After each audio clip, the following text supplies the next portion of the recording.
TBU, stalking, identity theft, mentions of violence. This is going to be long, but I need to get this all out because what happened to me over the past 8 months is something I never could have imagined, and I want other people to know the warning signs I missed. I'm still shaking as I write this. It's been 3 weeks since everything went down, and I'm finally in a place where I can tell this story. Sorry for the length, but there's a lot to unpack here. Part 1. The perfect neighbor I, 28F, moved to Austin, Texas last January for my dream job. I'd finally gotten a cookbook deal with a major publisher after years of food blogging, and I needed a quiet place to write and do photography. I found this cute little house on Birch Street in a neighborhood that seemed perfect. Tree-lined streets, friendly neighbors, the whole suburban dream. My house is a 1920s bungalow with a big kitchen, perfect for food photography, and a backyard that backs up to a wooded area. The day I moved in, I was struggling to carry boxes when this guy appeared at my front gate. "Need help with those?" he asked, jogging over with this huge, friendly smile. That was Jake Morrison, 29M, and honestly, he seemed like the answer to every horror stories about moving thread you've ever read here. He helped me carry furniture, told me about the best local restaurants, and even brought over homemade chocolate chip cookies that evening. "Welcome to the neighborhood," he said, standing on my porch in jeans and a flannel shirt that made him look like he belonged in a catalog for friendly Midwestern guys. "I'm Jake. I live right behind you, the blue house with the vegetable garden." Jake was exactly the kind of neighbor you hope for. He worked from home as a freelance graphic designer, so he was around during the day if I needed anything. When I had trouble with my internet installation, Jake knew exactly who to call. When I couldn't figure out why my garbage disposal was making weird noises, Jake came over and fixed it in 10 minutes. Over the next few months, we developed what I thought was a really nice friendship. We'd chat over the fence between our yards when we were both outside. He'd recommend contractors when I needed work done on the house. He seemed genuinely interested in my cookbook project and would ask thoughtful questions about food photography and publishing. "That's so cool that you get to work with food all day," he said during one of our fence conversations. "Do you miss working in an office, or do you prefer being home?" "I love working from home," I told him, though sometimes I miss having coworkers to talk to. "Well, you've got me right next door if you ever need someone to bounce ideas off," Jake said with that warm smile. "I'm usually up pretty late working anyway, so don't worry about bothering me." Looking back now, I realized that even from the beginning, Jake was asking a lot of questions about my schedule and routines, but he was so smooth about it that it felt like normal neighborly conversation. "What time do you usually start work?" he'd ask. "I try to keep my music down during business hours." "Do you travel much for the cookbook?" Another time, "I just want to make sure someone's keeping an eye on your place when you're gone." And, "You're up pretty early. I see your kitchen light on when I'm making coffee. Are you a morning person?" At the time, these questions seemed thoughtful and considerate. Jake was just being a good neighbor, making sure he wasn't disturbing me and offering to help with house sitting. But now I know he was building a detailed profile of my daily routine. The first red flag should have been how Jake always seemed to appear whenever I was outside. If I went to get my mail, Jake would emerge from his house within minutes. If I was working in my garden, Jake would come out to tend his vegetables and strike up a conversation. When I came home from grocery shopping, Jake would appear to offer help carrying bags. At first, I thought it was just coincidence. We were both home during the day, so it made sense that we'd run into each other. But it happened so consistently that I started to feel a little watched. It's like he has a sixth sense for when I step outside, I told my best friend Monica during one of our weekly phone calls. "I'm probably being paranoid, but it's starting to feel weird." "Maybe he has a crush on you," Monica suggested. "Sounds like he's looking for excuses to talk to you." I considered that possibility. Jake was attractive in a quiet, intellectual way. He was always well-dressed, but casual, and he had this way of making you feel like you were the most interesting person in the world when he talked to you. But he'd never made any romantic overtures, and our conversations always stayed firmly in friend territory. "I don't think that's it," I told Monica. "He's never flirted or asked me out or anything. He's just very attentive to my comings and goings." "Well, as long as he's not being creepy about it," Monica said. "Some people are just really social." But the questions kept coming, and they were getting more specific. "Do you usually work from your kitchen?" Jake asked one day when we were both outside. "I noticed you have your laptop set up there a lot." "How do you notice that?" I asked, feeling uncomfortable. "Oh, I can see your kitchen window from my yard when I'm gardening," Jake said quickly. I wasn't trying to look or anything, I just happened to notice. But when I went inside and looked out my kitchen window, I realized that Jake's garden wasn't positioned where he could see into my kitchen. The angle was all wrong. Another time, Jake mentioned that he'd noticed my car was gone overnight. "I hope everything's okay," he said. I saw you leave yesterday evening and your car still wasn't back this morning. I stayed at a friend's place, I told him, but I was thinking, why is he paying such close attention to my car? The incident that really started to worry me happened about 4 months after I moved in. I came home from a business trip to find Jake in my backyard, apparently fixing a loose board on my deck. "Jake?" I called out, confused and a little alarmed. "What are you doing?" He looked up with that familiar smile, but for just a second, I caught something in his expression that looked almost guilty. "Oh, hey, Rebecca. I noticed this board was coming loose while you were gone," he said, gesturing to the deck with his hammer. "I was worried someone might trip and get hurt, so I thought I'd fix it for you. Hope that's okay." "That's very thoughtful," I said slowly. "But how did you know it was loose?" "I noticed it from my yard," Jake replied. "You know how these old houses are, always something that needs fixing." But as I looked at the board he was working on, I realized there was no way he could have seen it from his yard. The fence between our properties was 6 feet tall, and this particular board was on the side of my deck that faced away from his house. The only way Jake could have known about it was if he had been in my backyard while I was away. "Well, thank you," I said, because I didn't know what else to say. Jake finished with the board and gathered his tools. "No problem at all.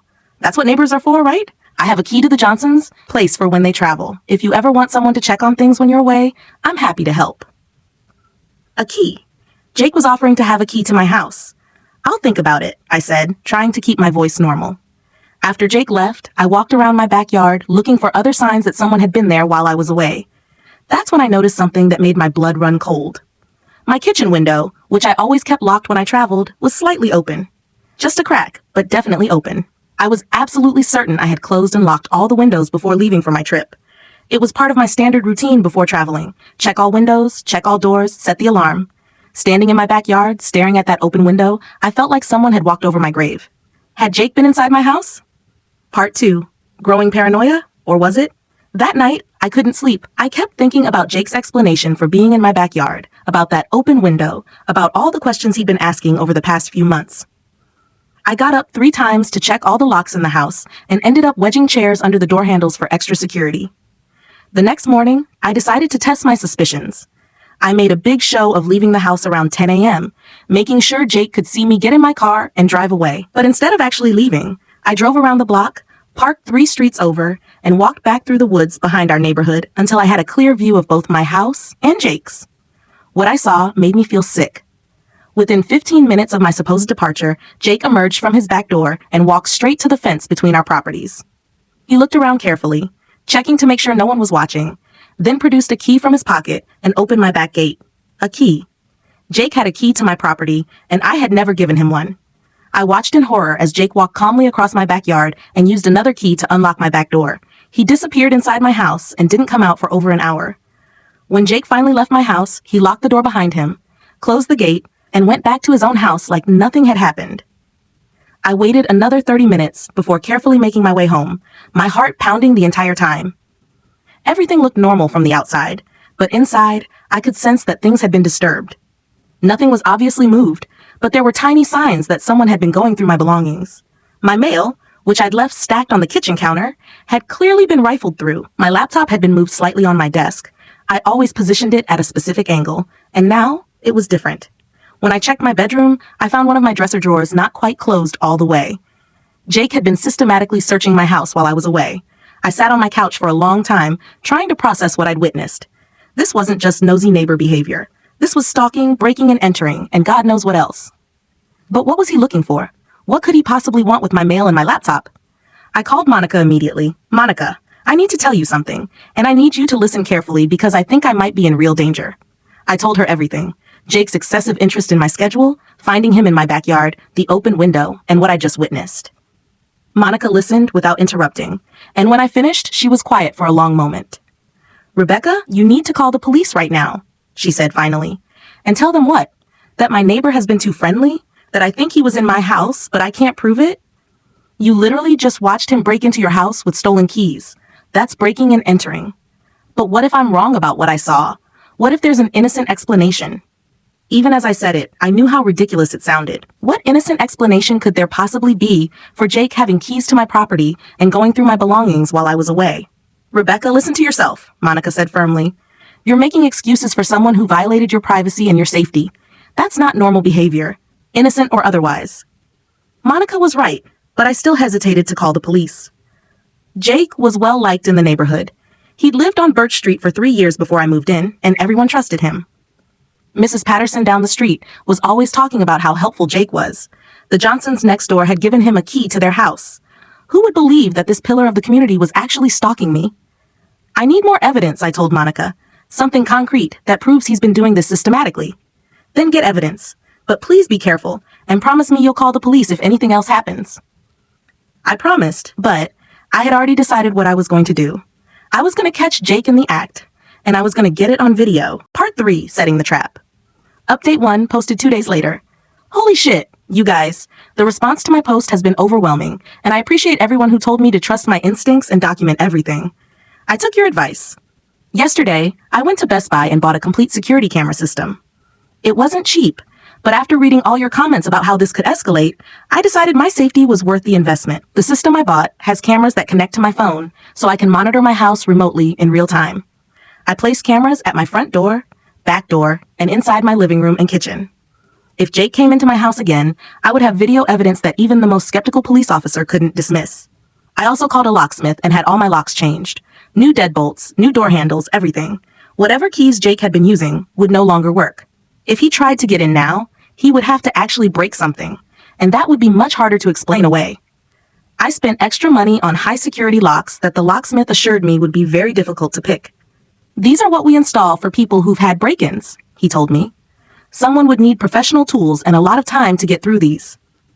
The locksmith also installed motion sensor lights around my property and reinforced my door frames. By the time he was finished, my house looked like Fort Knox. For 2 days after the security installation, nothing happened.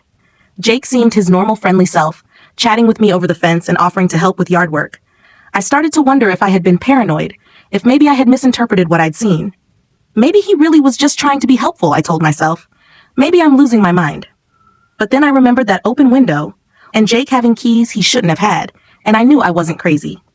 On Thursday night, my patience was rewarded, and I got video evidence that exceeded my worst fears.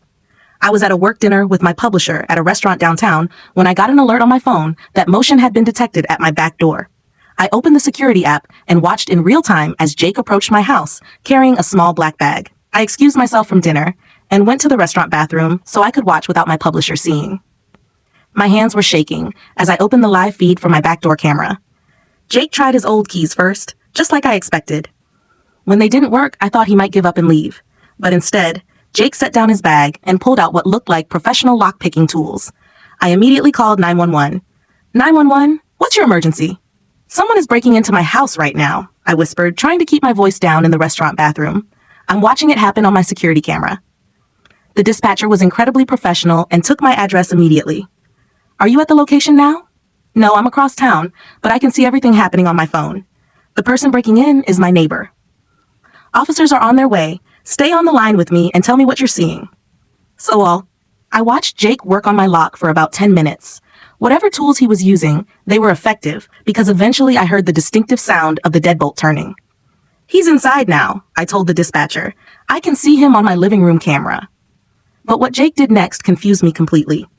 Instead of searching through my belongings like I expected, Jake sat down at my kitchen table and pulled a laptop out of his bag. He set it up and started working, typing steadily for several minutes. The suspect appears to be using a computer, I told the dispatcher. He's not taking anything or searching the house. He's just working. This went on for about 20 minutes. Jake sat at my kitchen table, typing on his laptop, occasionally getting up to look at something on my refrigerator or check something in my kitchen drawers. By the time the police arrived, Jake had packed up his laptop and left through my back door, carefully locking it behind him. The officers searched my house but found no signs of forced entry and nothing obviously missing. Are you sure someone broke in? Officer Martinez asked me when I arrived home from the restaurant. Everything looks normal and there's no damage to the locks. I showed him the security footage on my phone, and his expression changed completely as he watched Jake pick my lock and enter my house. Do you know this person?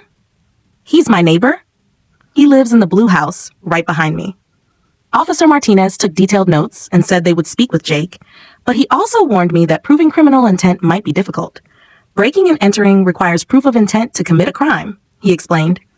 If your neighbor claims he had permission to be in your house, or if he says he was checking on the property for you, it becomes a he said she said situation unless we can prove otherwise. But I have video of him picking my locks. That's good evidence, but we need more than that for charges that will stick. Keep recording everything, and if this happens again, call us immediately. After the police left, I walked through my house trying to figure out what Jake had been doing during those 20 minutes. Nothing seemed to be missing, and I couldn't see any obvious signs that he had searched through my things. Then I went to use my laptop, and everything became clear. My computer was running much slower than usual, and when I checked my recent files, I found several documents that had been accessed while I was at dinner. Jake hadn't just been in my house, he had been copying my files. I spent the next 3 hours going through my digital life, and what I found made me feel physically sick. Jake had accessed my tax returns from the past 3 years, bank statements and investment account information, my contract and correspondence with my publisher, personal emails going back 6 months, work files related to my cookbook, my online passwords saved in my browser, photos from my phone that were backed up to my cloud storage. He had been building a complete digital profile of my life, my financial situation, my work relationships, my personal habits, my travel schedule, my family contacts. Jake knew everything about me. But why? What could he possibly want with all this information? I called Monica again and told her what had happened. You need to check everything, she said. Your bank accounts, your credit cards, your email accounts. If he's been copying your information, he might already be using it. I spent the rest of that night checking every financial account I had. So far, nothing seemed to have been touched, but the fact that Jake had access to all my passwords meant he could do serious damage whenever he wanted. I changed every password I could think of and set up fraud alerts on all my accounts. I also called my bank and credit card companies to let them know that my personal information might have been compromised. This is unfortunately becoming more common, the fraud specialist at my bank told me. Identity thieves often spend months gathering information before they make their move. The fact that nothing has been touched yet might mean they're planning something bigger. Something bigger. What could be bigger than draining my bank accounts? Part 4. The investigation deepens. Update 2 posted 1 week later. You guys, this gets so much worse. I can't believe I'm typing this, but after everything that's happened in the past week, I'm starting to think my situation is part of something much larger and more terrifying than I initially realized. First, thank you to everyone who private messaged me with similar experiences and advice. Some of your stories have been really helpful, and it's reassuring, in a terrible way, to know I'm not the only person who's dealt with this kind of thing. After my last update, several of you suggested that I hire a private investigator to look into Jake's background. I was hesitant about the expense, but after reading some of your messages about organized identity theft rings, I decided it was worth it. The PI I hired is named Sandra Williams, and she specializes in stalking and harassment cases. Sandra told me that cases like mine, where the perpetrator has ongoing access to the victim's home and personal information, often involve more than just one individual. Professional identity thieves rarely work alone, Sandra explained during our first meeting. What you're describing sounds like someone who's building a comprehensive profile for a specific purpose. We need to find out what that purpose is. Sandra started by running a basic background check on Jake Morrison, and what she found was immediately suspicious. Jake's digital footprint was too clean. His social media accounts, his professional website, his online presence, everything had been created exactly 3 years ago. Not updated 3 years ago, but created from scratch.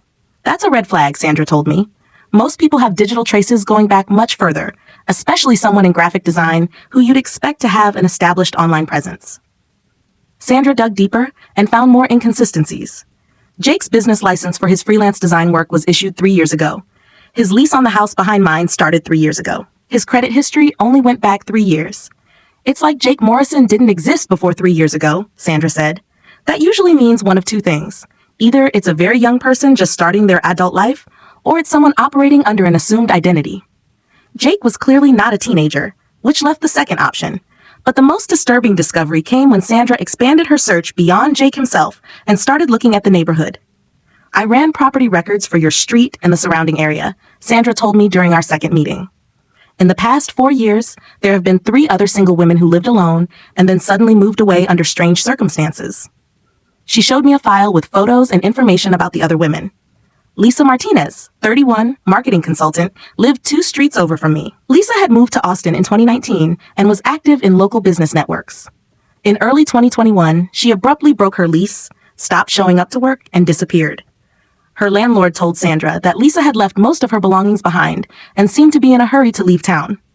Jennifer Park, 29, freelance photographer, lived 4 blocks away. Jennifer had a successful photography business and was well known in Austin's creative community. In late 2021, she suddenly closed her business, canceled all her contracts, and moved away without telling any of her friends where she was going. Amanda Foster, 33, food blogger, like me, lived 6 blocks away. Amanda had been building a successful blog and had just signed with a literary agent to write a cookbook when she disappeared in early 2022. Her blog went dark overnight, and her agent never heard from her again. Do you see the pattern? Sandra asked me. I did see it, and it made me feel cold all over. All 3 women were roughly my age, all lived alone, all had successful creative careers, and all had disappeared suddenly after living in the area for a couple of years. Sandra, do you think something happened to these women? I think someone has been systematically targeting professional women in this area for years, Sandra said. And I think Jake Morrison might be connected to all of these disappearances. Sandra's investigation also revealed something else disturbing. Jake had been asking questions about me around the neighborhood long before I actually moved in. I spoke with Mrs. Patterson down the street, Sandra told me. She said that Jake had been asking about the house you were renting before you even moved in. He wanted to know what kind of person was moving in, whether you lived alone, what you did for work. How could he know I was moving in before I did? That's what we need to find out, but it suggests that you were specifically targeted, not randomly selected. This revelation changed everything. I had thought Jake was an opportunistic stalker who became obsessed with me after I moved in. But if he had been asking about me before I even lived there, it meant this was planned from the beginning. But how could Jake have known I was moving to Birch Street? The only people who knew were my realtor, my publisher, and a few close friends. I called my realtor, David Kim, and asked if he remembered anyone asking questions about me during the rental process. Actually, yes, David said after I explained the situation. There was a guy who said he was a neighbor who wanted to know about the new tenant. He seemed friendly enough, just said he liked to welcome new people to the neighborhood. What did you tell him? Just basic stuff. That you were a food writer, that you worked from home, that you seemed like a quiet, responsible tenant. Why? Is something wrong? I explained the situation to David, and he was horrified. Rebecca, I had no idea. He seemed like such a normal, concerned neighbor. I would never have given out your information if I'd known he was up to something. So Jake had been gathering information about me from the very beginning, even before I moved in. This wasn't a crime of opportunity. It was a carefully planned operation. But the most terrifying discovery was still to come. Sandra had been monitoring Jake's house using some kind of professional surveillance equipment. I didn't ask for details, and she had observed something that explained a lot about his behavior. Jake receives packages almost every day, Sandra told me. Not normal deliveries, but packages from different companies, different return addresses, and late at night, there are always lights on in his basement. What kind of packages? That's what we're going to find out. I think Jake is running some kind of operation out of that house, and I think it's connected to the missing women. Sandra showed me photos she'd taken of Jake's property over the past week. The images showed Jake accepting deliveries, carrying packages into his house, and working in his basement late into the night. I want to get a closer look at what he's doing in that basement, Sandra said. Are you willing to help me with some surveillance? I was terrified, but I also knew that we needed more information if we were going to stop Jake from doing to me what he'd apparently done to Lisa, Jennifer, and Amanda. What do you need me to do? Create a distraction. Something that will get Jake out of his house for a couple of hours so I can get closer to those basement windows. We came up with a plan. The next evening, I would call Jake and ask him to help me with a problem at a coffee shop across town. While he was gone, Sandra would position herself where she could observe and photograph whatever was in Jake's basement. It was risky, but it felt like our best chance to get concrete evidence of what Jake was really doing. The plan worked perfectly. I called Jake around 7 p.m. and told him I was having car trouble at a coffee shop downtown. My car won't start, and I don't know anyone else in Austin well enough to call, I said, trying to sound genuinely distressed. Could you possibly come help me? I know it's a lot to ask. Of course, Jake said immediately. Text me the address. I'll be there in 20 minutes. I waited at the coffee shop for Jake to arrive, then told him my car had mysteriously started working again right before he got there. These old cars, you know how they are, I said with an embarrassed smile. I'm so sorry for dragging you all the way out here for nothing. Don't worry about it, Jake said, but I noticed he seemed frustrated that the emergency had resolved itself so quickly. I'm just glad you're okay. While Jake and I were having coffee and making small talk downtown, Sandra was positioned in the woods behind his house with professional camera equipment. What she photographed in Jake's basement changed everything. Part 5, The Truth About Jake. Update 3, posted 3 days later. I'm writing this from a hotel room because I can't go back to my house. After what Sandra discovered in Jake's basement, the FBI is now involved, and I'm in protective custody. I'm going to share the photos Sandra took, but I want to warn you that they're disturbing. Jake's basement looked like the headquarters of a criminal organization. There were multiple computer setups, professional-grade printers, and equipment I didn't recognize, but Sandra said was used for creating fake documents. The walls were covered with maps, photographs, and what looked like organizational charts. But the most horrifying part was a section of the wall that was covered with photos of women. Dozens of women, all around my age, all with similar physical characteristics. Some of the photos looked like they were taken from social media, but others appeared to be surveillance photos taken without the subject's knowledge. In the center of this wall were larger photos of 5 women: Lisa Martinez, Jennifer Park, Amanda Foster, and 2 other women I didn't recognize. And right next to them was a large photo of me. Under each photo were detailed files with personal information, financial data, work schedules, and what looked like psychological profiles.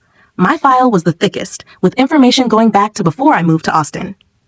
Sandra also photographed several computer screens that Jake had left open. One showed what appeared to be fake social media profiles using photos of the missing women. Another displayed bank account information that Sandra said looked like financial records for multiple people. But the screen that made my blood run cold showed an airline booking website with a reservation for Rebecca Chen on a flight to Mexico City scheduled for the following week.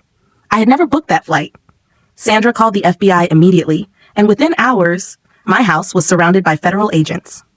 Special Agent Maria Santos was assigned to my case, and she told me that Jake Morrison was actually Marcus Webb, a person of interest in multiple identity theft and missing persons cases across the Southwest. We've been tracking Marcus Webb for 2 years, Agent Santos explained. He's part of an organized network that targets professional women, steals their identities, and then makes them disappear. Makes them disappear how? Agent Santos hesitated. We're not entirely sure yet, but in every case, the women vanish completely and their identities are taken over by other members of the organization. The FBI raided Jake's house that night, and what they found was even worse than Sandra's photos had suggested. Marcus Webb, Jake, had been running a sophisticated identity theft operation out of his basement. They found fake passports and driver's licenses for multiple identities, credit cards in the names of missing women, bank account information for dozens of victims, professional document creation equipment, evidence of communication with a larger criminal network. But they also found something that gave me hope for the missing women, evidence that some of them might still be alive.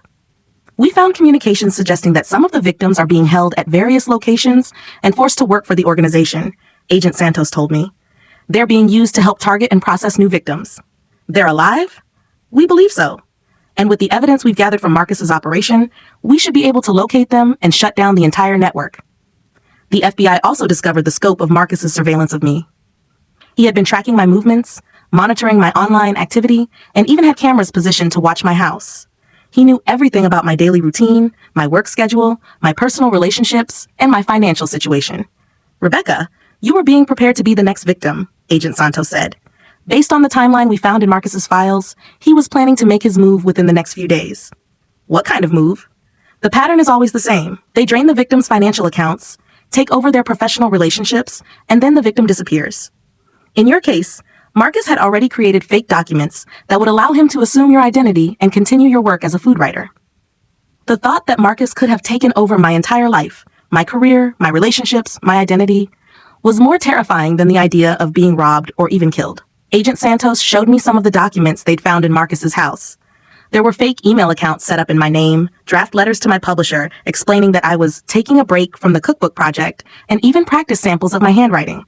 He was going to replace you, Agent Santos said, completely. But Marcus had made one crucial mistake. He had kept detailed records of all his previous operations, including information about the other missing women. The FBI immediately launched a multi-state investigation based on Marcus's files. They found evidence of similar operations in Texas, Arizona, New Mexico, and California, all targeting the same type of victim, successful, creative women living alone.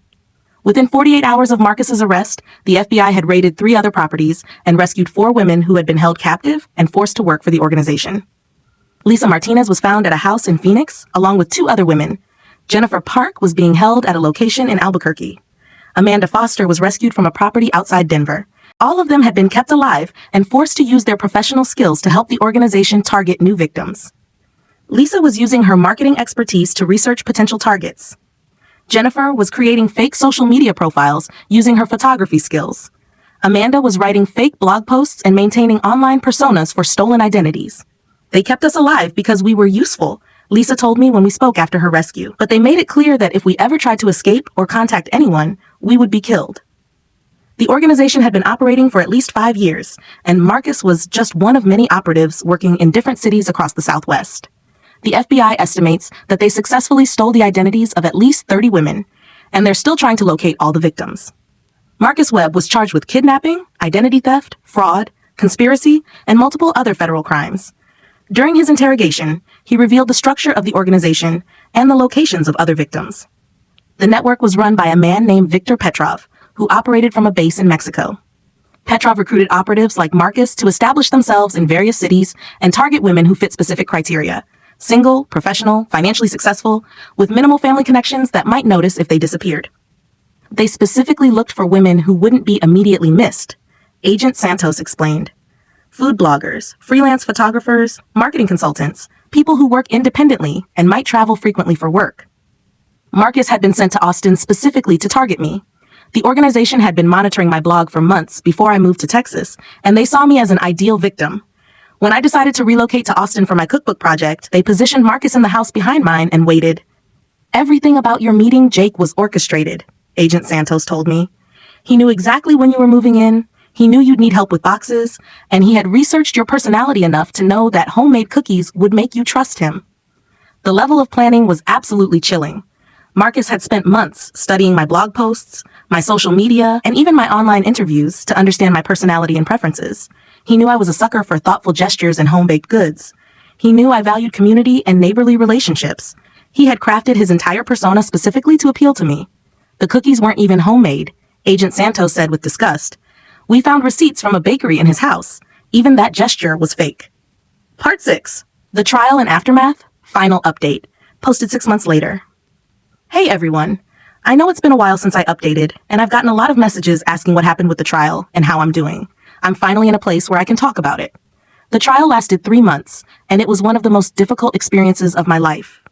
I had to testify about everything Marcus had done: the surveillance, the break-ins, the systematic gathering of my personal information. But I also got to hear testimony from Lisa, Jennifer, and Amanda about what they had endured while being held by the organization. Their stories were heartbreaking. Lisa described being kept in a house with 6 other women and being forced to research potential victims for 12 hours a day. If they didn't meet their quotas, they weren't given food. If they tried to communicate with the outside world, they were threatened with violence. Jennifer talked about being forced to create fake online personas using her photography skills. She had to maintain dozens of fake social media accounts and dating profiles that were used to target and manipulate new victims.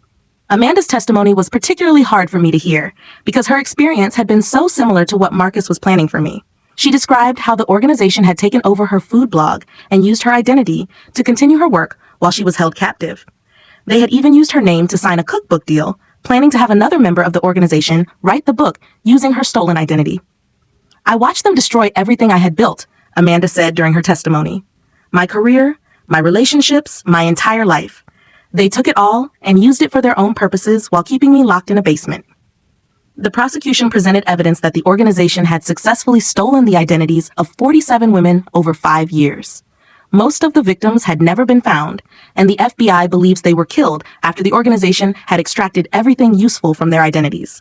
Marcus Webb was convicted on all charges and sentenced to life in prison without the possibility of parole. Victor Petrov, the leader of the organization, was extradited from Mexico and received the same sentence. In total, 12 members of the network were convicted and are now serving lengthy prison sentences. The investigation is still ongoing. Law enforcement believes there may be other cells operating in different parts of the country, and they're working to identify and locate additional victims. As for me, I've been trying to rebuild my life, and it's been harder than I expected. I couldn't go back to the house on Birch Street. Just driving through that neighborhood gave me panic attacks. I moved to Portland, Oregon, where I don't know anyone and no one knows my story unless I choose to tell them. Finishing my cookbook was incredibly difficult. For months, I couldn't even think about food writing without remembering that Marcus had been planning to steal my work and continue my career using my identity. But with the help of my therapist and my publisher, I eventually found a way to reclaim my passion for cooking and writing. The book was published 8 months after Marcus's arrest, and it became a bestseller. Part of that was probably due to the media attention my case received, but I like to think it was also because I poured all my emotions into the writing and photography. Every recipe became a way of asserting my identity and reclaiming my voice. I also started working with the FBI's Victim Services Division to help other women who've been targeted by similar schemes. I speak at conferences about online safety and the warning signs of organized stalking. It's difficult to relive my experience over and over, but if it helps even one person avoid what I went through, it's worth it. The hardest part of recovery has been learning to trust people again. For months after Marcus's arrest, I was suspicious of every friendly gesture, every new acquaintance, every neighbor who seemed a little too interested in my life. My therapist helped me understand that this was a normal response to what I'd experienced, but it was still isolating. I turned down invitations, avoided social events, and basically lived like a hermit for the better part of a year. Slowly, with a lot of therapy and support from friends like Monica, I've learned to distinguish between genuine kindness and manipulative behavior. I've learned to trust my instincts when something feels wrong, but also to recognize when my trauma is making me see threats that aren't really there. I'm dating again, which feels like a huge step. It took me 2 years to feel ready for a relationship, and even now, I'm very cautious about how much personal information I share and how quickly I let people into my life. I still have security cameras in my house, and I probably always will. I check my locks multiple times before bed. I'm careful about what I post on social media, and I use a P.O. box instead of my home address for business correspondence. But I'm also trying not to let fear control my life. I travel for work again. I invite people over for dinner. I've even started teaching cooking classes at a local community center. Lisa, Jennifer, Amanda, and I have stayed in touch. We have a group chat where we share updates about our lives and support each other through the ongoing process of healing. We call ourselves the Survivors Club, which sounds dramatic but somehow fits. Lisa moved to Colorado and started a new marketing consultancy specializing in helping small businesses. Jennifer went back to school and became a therapist who works with trauma survivors. Amanda moved to Vermont and opened a small restaurant where she's finally cooking the food she wants to cook instead of writing about it. We all found different ways to rebuild, but we also all struggle with similar issues. Trust, hypervigilance, the feeling that we're always waiting for the other shoe to drop. But we've also all discovered strengths we didn't know we had. I learned that I'm much more resilient than I thought I was. I learned to trust my instincts, even when other people tell me I'm being paranoid. And I learned that survival isn't just about getting through a traumatic experience. It's about refusing to let that experience define the rest of your life. Marcus Webb tried to steal my identity, but he failed. He took my sense of security and my ability to trust easily, but he didn't take my strength, my career, or my future. Every day I choose to keep living fully and openly, despite what he tried to do to me, is another victory. Important warning signs? Please share. After everything I've been through, I want to share some warning signs that might help other people identify this type of predatory behavior before it escalates. Excessive interest in your schedule. Neighbors or acquaintances who always seem to know when you're coming and going. People who ask detailed questions about your work schedule, travel plans, or daily routines. Anyone who seems to have an unusual amount of knowledge about your personal life. Boundary violations. People who show up on your property without invitation. Neighbors who offer to help with things you didn't ask for help with. Anyone who suggests they should have keys to your home for safety. Reasons too good to be true. People who seem perfect for your needs, like Jake appearing exactly when I needed help moving. Individuals who share all your interests and seem to understand you immediately. Anyone whose background seems unusually clean or limited. Digital red flags. People whose online presence is very recent or limited. Social media profiles that seem artificial or sparse. Anyone who asks for your passwords or wants to use your devices. Financial interest. People who ask detailed questions about your income, investments, or financial situation. Anyone who wants to know about your work contracts or business relationships. Individuals who seem very interested in your professional success. Isolation tactics. People who try to become your primary or only social contact. Anyone who discourages you from talking to family or friends about them. Individuals who create situations where you depend on them for help. If someone in your life is exhibiting multiple warning signs, trust your instincts. Document everything. Tell friends and family about your concerns. And don't worry about being rude or hurting someone's feelings. Your safety is more important than social politeness. The FBI estimates that organized identity theft operations like the one that targeted me are becoming more common, especially in areas with high concentrations of young professionals. These criminals are sophisticated, patient, and extremely dangerous, but they're also not invincible. They count on their victims being too polite, too trusting, or too afraid to speak up. They count on us doubting ourselves and making excuses for their behavior. We don't have to do that. We can be suspicious. We can ask questions, we can say no, and we can win. TLDR, my friendly neighbor turned out to be part of an organized identity theft ring that had been targeting professional women across the Southwest for years. He spent months gathering my personal information and planning to steal my identity and make me disappear. Thanks to security cameras and a private investigator, I caught him in the act. The FBI arrested him and rescued several other women who had been held captive by the organization. The whole network was shut down, and the perpetrators are now in prison for life. Edit. Thank you for the gold and all the supportive messages. Several people have asked about the cookbook. It's called Reclaimed: Recipes for Starting Over.